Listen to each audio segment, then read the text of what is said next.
Short scary story. भाग 3। अंधेरे की दस्तक। शहर में अजीब घटनाएं बढ़ने लगी थीं। अस्पतालों से रिपोर्ट आ रही थीं कि पिछले कुछ महीनों में जन्म लेने वाले शिशुओं में 99% लड़कियां थीं। वैज्ञानिक और डॉक्टर इस असामान्य घटना से हैरान थे, लेकिन कोई भी ठोस वजह नहीं खोज पा रहा था। प्रोफेसर आदित्य, जो डॉक्टर विक्रम के पुराने सहकर्मी थे, इस घटना पर शोध कर रहे थे। उन्होंने डॉक्टर विक्रम की गुप्त फाइलों को खंगालना शुरू किया, जो उनकी रहस्यमयी मौत के बाद मिली थी। एक रात जब आदित्य अपने लैब में अकेले थे, उन्होंने डॉक्टर विक्रम के पुराने कंप्यूटर को अनलॉक करने की कोशिश की। कई असफल प्रयासों के बाद अचानक स्क्रीन चमक उठी और एक वीडियो फाइल अपने आप चलने लगी। स्क्रीन पर डॉक्टर विक्रम का चेहरा था। वो थके हुए और डरे हुए लग रहे थे।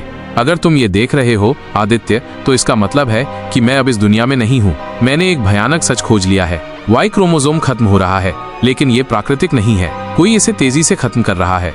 आदित्य के रोंगटे खड़े हो गए। उन्होंने मुझ पर हमला किया, मुझे चुप कराने की कोशिश की, लेकिन मैंने सबूत छिपा दिए हैं। लैब के तहखाने में तुम वहां जाओगे तो तुम्हें सच मिलेगा, लेकिन सावधान रहना, वे तुम्हें भी ढूंढ रहे हैं। वीडियो अचानक बंद हो गया और स्क्रीन पर खून से लिखे 2 शब्द चमकने लगे, बचकर रहो। आदित्य ने तुरंत लैब के तहखाने में जाने का फैसला किया। जब वो नीचे पहुंचे तो वहां एक पुराना लॉक किया हुआ कैबिनेट मिला। बड़ी मुश्किल से ताले को तोड़कर उन्होंने अंदर झांका।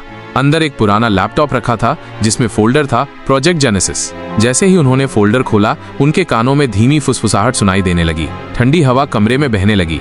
फाइलों में स्पष्ट रूप से लिखा था कि एक गुप्त वैज्ञानिक समूह एक विशेष दवा पर काम कर रहा था, जो वाई क्रोमोसोम को कमजोर कर सकती थी और पुरुषों के जन्म की संभावना को खत्म कर सकती थी। यह हत्या नहीं, नरसंहार है, आदित्य के मुंह से निकला। आगे क्या होगा?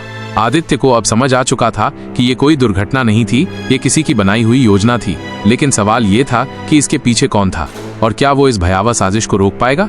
जारी रहेगा। अगले भाग में जानिए, क्या आदित्य इस गुप्त योजना के असली सूत्रधार तक पहुंच पाएगा।